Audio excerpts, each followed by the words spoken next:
Hello, I'm John Kanelopoulos from Athens, Greece, an anterior segment surgeon and clinical professor of ophthalmology at NYU Medical School. It is my pleasure to present to you a technique that we introduced back in 2006, prophylactic cross-linking in routine Lasik cases to enhance the biomechanical instability that Lasik creates. It is now named Lasik Extra, and it is our pleasure to use the technology that made it possible in an everyday practice, which is made by Avidra. Thank you very much, and I'm sure you'll find this video very interesting. So we'll see in this schematic first here the creation of the flap with a femtosecond laser, lifting the flap, performing the routine excimer laser ablation, as you can see here. And now, before the flap is placed into place, riboflavin solution 0.1% onto the stromal bed for a total of 1 minute. We will see a clinical case in just a few seconds. So this now, the bare stroma exposed after laser procedure and slightly dehydrated if you may, will soak into the riboflavin solution very fast. The excess after the minute of riboflavin is rinsed away, the flap positioned in place, and this will greatly aid in avoiding possible DLK from imperfections within the riboflavin solution. And now some of the riboflavin is absorbed on the flap part.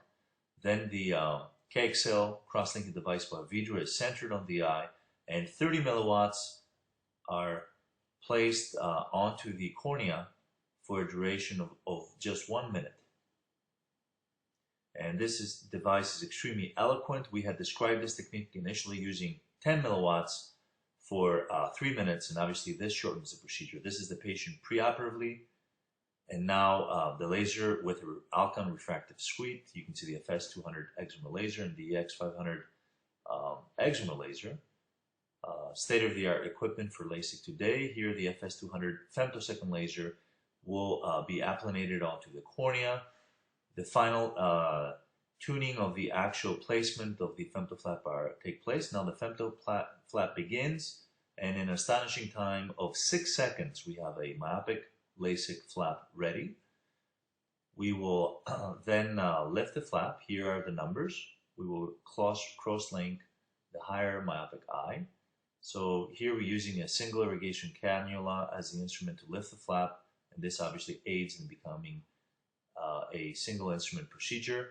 We will lift the flap here and expose the stromal bed.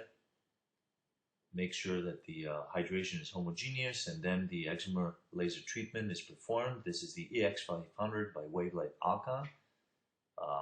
Both the femto treatment to create the flap and the excimer laser treatment for the 7 diopters of myopia are real time. And now the riboflavin solution placed onto the stromal bed.